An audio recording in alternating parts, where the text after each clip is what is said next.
کوئی دنیا کا بدتمیز بیٹھے گا جہلم سے بیٹھ کے کہے گا حضرت معاویہ نے یوں کیا. میں نے کہا لانتی شکل و عقل والے, تم حضرت معاویہ پہ تبرہ کرنے والے آئے. حضرت علی کا سگا بیٹا امام حسن حسین ہے, اس نے تو پوری زندگی ان کے خلاف ایک جملہ بھی نہیں کہا, بلکہ ان کے ہاتھ میں ہاتھ دے کر ان کی بیعت کر کے ان کی تائید.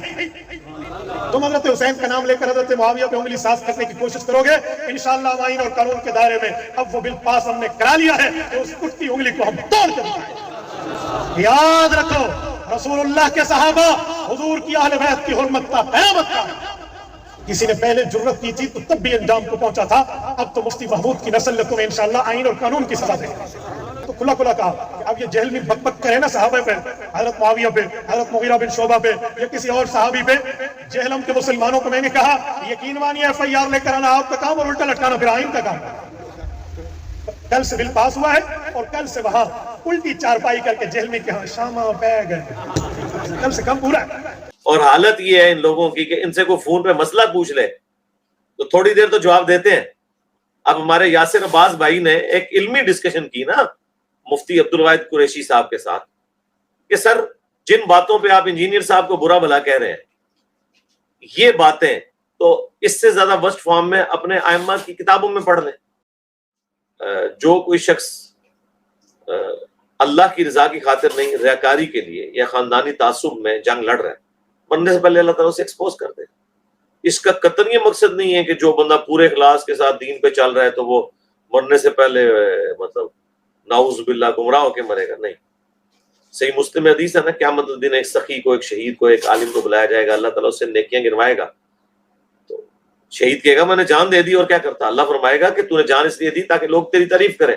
اب یہ وہ بات تھی جو لوگوں کو تو نہیں پتا تھی نا, اور لوگ اسے جہنم میں دیکھیں آخرت میں کہیں گے یہ کیا ہوا جی, یہ تو پوری زندگی نیک اعمال کرتا رہا, اینڈ پہ تقدیر کا. سرکار تقدیر اس پہ نہیں غالب آئی, اس کی اپنے کیے ہوئے کرتوت سامنے ہے. ریاکاری کے لیے اس نے کیا سب کچھ, اسے اوندا منہ کر کے جہنم میں پھینکا جائے گا. پھر سخی سے اللہ تعالیٰ پوچھے گا کہ یا اللہ تو نے جہاں جہاں حکم دیا تھا میں نے وہاں خرچ کیا. اللہ تعالیٰ فرمائے گا تو نے خرچ اس لیے کیا کہ لوگ تجھے کہ بڑا امیر آدمی ہے اور بڑا اللہ کی راہ میں خرچ کرتا ہے, تو دنیا میں تجھے انعام مل چکا, میرے پاس کوئی اجر نہیں ہے. یعنی ریاکاری کو شرک اصغر اسی لیے کہا گیا. پھر عالم کو بلایا جائے گا, ہاں, اور اسے وہ کہے گا میرا تو اوڑھنا بچھونا ہی قرآن و سنت تھا, اور کیا تھا, میں تو پوری زندگی قال اللہ اور قال رسول کہتا رہا. جیسا یہ آپ کو علماء کہہ رہے ہوتے ہیں نا جی, دیکھیں جی انجینئر صاحب بولتے ہیں علماء پہ جن کی پوری زندگی قال اللہ و قال رسول ہے, وہ بھی کہے گا جی قال اللہ و قال رسول. اللہ تعالیٰ فرمائے گا تو نے تو اس لیے کیا کہ تجھے بڑا علامہ کہا جائے, اور آج کی ڈیٹ میں تیرے نام کے ساتھ اتنی اتنی لمبی دمیں لگی ہوئی ہوں, ٹھیک ہے جی, مشرق سے لے کے مغرب تک اور شمال سے لے کے جنوب تک. اور حالت یہ ہے ان لوگوں کی کہ ان سے کوئی فون پہ مسئلہ پوچھ لے تو تھوڑی دیر تو جواب دیتے ہیں. اب ہمارے یاسر عباس بھائی نے ایک علمی ڈسکشن کی نا مفتی عبدالواحد قریشی صاحب کے ساتھ کہ سر جن باتوں پہ آپ انجینئر صاحب کو برا بھلا کہہ رہے ہیں یہ باتیں تو اس سے زیادہ ورسٹ فارم میں اپنے ائمہ کی کتابوں میں پڑھ لیں. حضرت میں نے آپ سے ثبوت مانگا ہے, حضرت امام اعظم ابو حنیفہ رحمہ اللہ 150 ہجری میں فوت ہوئے ہیں, اور یہ بندے جن کی کتابیں آپ پیش کر رہے ہیں تو 150 ہجری میں پیدا بھی نہیں ہوئے تھے جب امام صاحب وفات پاتے ہیں. تو ان بندوں تک امام صاحب کی بات کس نے پہنچائی, یہ کوئی ثبوت دیں. ایک بندہ لکھ کے امام صاحب کے سر کو جملہ مار دے تو امام صاحب کو جملہ ہو جاتا ہے. بسم اللہ فرمائیں, ثبوت پیش فرمائیں. بیٹا ثبوت تب دیں جب بات ثابت ہو. ثابت اسے کہتے ہیں جو کہیں بات ہو تو صحیح نا. یہ تو اب سکور مولوی کی بات اٹھا کے ہمارے سر مار رہے ہیں. امام ابو حنیفہ کی بات امام حنیفہ کی کتاب سے دکھائیں, یا امام حنیفہ کی بات امام حنیفہ کے شاگرد سے دکھائیں, یا امام حنیفہ کی بات امام حنیفہ نے جس کو لکھوائی ہے اسے دکھائیں. امام حنیفہ 150 ہجری میں فوت ہوئے ہیں, اور یہ مولوی صاحب کب پیدا ہوئے ہیں, اس نے امام حنیفہ کی بات کہاں سے سن لی, اس کا کوئی ثبوت دکھائیں. نہ اوپر کوئی سند ہے, نہ اوپر کوئی بات ہے, نہ اوپر کوئی یہ کہتے ہیں میں نے ابو حنیفہ سے خود سنا, نہ اوپر یہ کہتے ہیں میں امام حنیفہ کا شاگرد ہوں. اس نے اپنی طرف سے ایک بات لکھ دی ہے, یہ امام صاحب کا قول کیسے ہو سکتا ہے. ثبوت یہ مانگے, انہوں نے کہا مولوی کی بات اٹھا کر ہم نے کہ مرزا یہ لکھتا ہے, یہ کام سارے مرزے کے. یہ بتاؤ کہ امام حنیفہ کی اس مولوی سے ملاقات ہے, امام حنیفہ نے اس مولوی کو خود بتایا, یہ مولوی نے اپنی طرف سے لکھ کے امام صاحب کے سر مار دیا. تلک دماء قد طہر اللہ ایدینا فلنطہر السنتنا. ہمارے ائمہ تو کہتے تھے کہ وہ خون ہے جن خونوں سے اللہ تعالیٰ نے ہمارے ہاتھوں کو محفوظ رکھا ہے, ہم اپنی زبانوں کو ان سے محفوظ رکھیں. یہ بات ہے ہمارے اکابرین کی, احناف کی, شوافے کی.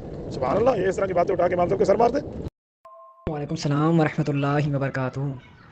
مفتی صاحب, اصل بات یہ ہے کہ یہ جو کتاب ہے نا یہ مرزا صاحب نے پرنٹ نہیں کیا, پہلی تو یہ بات سر جی. دوسری یہ بات ہے کہ اس کتاب سے جو پرنٹ کر رہے ہیں, جو اس کو سیل کر رہے ہیں, جو اس کتاب سے پیسے کما رہے ہیں, وہ بھی مرزا صاحب کے پاس پیسے نہیں آ رہے, وہ بھی احناف لے رہے ہیں. ٹھیک ہے, آپ اسے اپنی ویڈیو میں کہیں کہ یہ اس کتاب چھاپنے والے, کتاب کو جو یہ اس کو سیل کر کے پیسے لے رہے ہیں, جن کے پاس یہ پیسے جا رہے ہیں, یہ سارے کے سارے رافضی ہیں. انہوں نے امام ابو حنیفہ پر جھوٹ باندھا ہے. تو یہ آپ ویڈیو میں بات کریں. اس طرح وائس سے کیا ہوتا ہے؟ یہی جو باتیں آپ کر رہے ہیں نا، اس کی مولوی سے ہمارا کیا واسطہ؟ اسی مولوی کے بارے میں آپ بات کریں میڈیا پہ تو ہم آپ کو مانیں گے، واقعی آپ بہادر ہیں، واقعی آپ دلیر ہیں. تو مفتی صاحب اس طرح بات نہ کیا کریں. یہ تو آپ کہانی کروا رہے ہیں اپنے عوام کو کہ اوپر سے اس بندے کو مانا ہوا ہے اور نیچے پبلک کو کہانی کروا رہے ہیں کہ ہمارے اس بندے سے واسطہ ہی نہیں. کتاب آپ لوگ چھاپ رہے ہیں، ترجمے آپ لوگ کر رہے ہیں اس کتاب کے، اور اس کتاب کی پرنٹ کر کے اس کو شیئر کر کے پیسے بھی دے رہے ہیں. تو یہ تو دگلی پالیسی ہوئی نا کہ باہر سے اس سے پیسے کماؤ، اس کتاب کو اپنا کتاب مانو، اور اندر سے کہہ دو اس کتاب سے ہمارا واسطہ ہی نہیں ہے. تو یہ کہانی کروانا بند کریں. مفتی صاحب یہی جو جملے آپ نے وائس کر کے اس بھائی کو بھیجے نا، یہی جملے آپ ہمیں بتائیں ویڈیو میں کہ میرا اس کتاب لکھنے والے سے کوئی تعلق نہیں، اور جو اس کتاب کو جس نے لکھا وہ رافضی، اس کے بعد جس نے یہ کتاب لکھا اور جس نے امام ابو حنیفہ کی طرف جھوٹ منسوب کیا وہ یعنی بدگمان شخص. یہ الفاظ آپ استعمال کریں جو آپ مرزا صاحب کے بارے میں الفاظ استعمال کرتے ہیں نا، وہی الفاظ آپ اس مولوی کے بارے میں استعمال کریں ویڈیو میں. تو پھر ہم دیکھتے ہیں کہ آپ کا کیا اشر کرتے ہیں علماء دیوبند. ٹھیک ہے بیٹا، انہیں کہو زیادہ بک بک کرنے کی ضرورت نہیں ہے. بات کرنی ہے تو امام ابو حنیفہ سے ثابت کرو. حناف میں بھی تمہاری طرح کوئی 2 نمبر ہوں گے نا، کسی نے چھاپی ہے، کسی نے کمایا، کسی نے نہیں کمایا، کیا کیا ہے کیا نہیں کیا، وہ جانو اور تم جانو. ہم سے بات کرنی ہے، ہمارے امام کا نام لینا تو ہمارے امام کی کتاب دکھاؤ، اللہ اللہ اور خیر صلی اللہ. اگر ہمارے امام کی ڈائریکٹ کتاب نہیں ہے یا اس کے شاگرد کی نہیں ہے تو پھر اپنے ابا کو اپنے جیب میں رکھو. تو آپ یہی بات ہے نا اگل دیں اپنی ویڈیو میں، تو انشاءاللہ تعالیٰ آپ کو آپ کے علماء دیوبند اس بات کا جواب دیں گے کتاب ثابت ہے یا نہیں. اور سر جی یہ تو چھوٹی باتیں ہیں، اس سے آپ آگے جائیں. ملا علی قاری کے فتاوی جات موجود ہیں، بدر الدین عینی انفی کے فتاوات موجود ہیں. کس کس سے آپ جان چھڑائیں گے مفتی صاحب؟ آپ سب کو کہیں گے کہ یہ چیزیں بنی ہوئی ہیں، اینڈ آپ نے 2 نمبر باتیں کی ہیں. تو میرے بھائی یہ کوئی علمی بات نہیں ہے. یہ اپنے عوام کو کوئی اور کہانی کروانی ہے اور دوسروں کے سامنے کوئی اور رویہ رکھنا ہے. تو اب عوام لکھ پڑ چکی ہے مفتی صاحب، اس کا یہ کہانی آپ کیا نہیں چلے گی. آپ یہ نہیں جو جملہ بیان کیا ہے کہ یہ کتاب ثابت نہیں ہے، 2 نمبر ہے، تو یہی آپ کیمرے میں یہ بات اگل دیں تو ہم کہیں گے چلیں ٹھیک ہے آپ مفتی صاحب آپ ٹھیک ہیں، ہم اس سے رجوع کرتے ہیں. ٹھیک ہے مفتی صاحب. بک بک کرتے ہیں چوہے کے اور بلی کی طرح، بھیگی بلی بن کے اندر جاتا ہے. یہ دیکھو باہر نکل، شرم نہیں آتی ان بے غیرت انسانوں کو، بے حیا کو. اس مرزے کو بل میں چھپا کے بٹھایا ہوا ہے، اس میں غیرت نام کی کوئی چیز ہے تو وہ آئے نا علماء حق کے سامنے. چلے اس میں وہ امام حنیفہ کی جو کتاب سے بھاگ رہے ہیں، صرف یہ فائدہ اٹھاتے ہوئے کہ وہ 1100 سال پرانی ہے، اس سے تو بھاگ جائے گا. وہ تو شاہی کوئی نہیں. ملا علی قاری کو تو تم پڑھاتے ہو اپنے مدارس کے اندر، اس کو تو مرے ہوئے ابھی آلموسٹ مشکل سے 400 سال گزرے ہیں. 1014 ہجری میں وہ فوت ہوئے ہیں. انہوں نے مشکات کی شرح مرقہ لکھی ہے، اس میں جو مشکات میں حدیث ہے 5878 تقتلہ الفئۃ الباغیہ حضرت عمار بن یاسر کے بارے میں، اس کے کانٹیکسٹ میں انہوں نے 5 جملے لکھے ہیں. نمبر 1، حضرت معاویہ رضی اللہ تعالیٰ عنہ پر واجب تھا کہ وہ حضرت علی کی بیعت کرتے. نمبر 2، خلافت منفیت کی طلب ترک کر دیتے، وہ کہتے ہیں ان کے دل میں جو حکومت کی لالچ تھی اسے چھوڑ دیتے. نمبر 3، انہوں نے خون عثمان کو اپنی ڈھال بنایا ہوا تھا لیکن دل میں وہ بغاوت چھپائے ہوئے تھے. وہ کہتے ہیں یہ انہوں نے صرف پولیٹیکل ایجنڈا رکھا تھا کہ میں قصاص عثمان کے لیے بات کروں، اندر ان کا مسئلہ بغاوت تھا.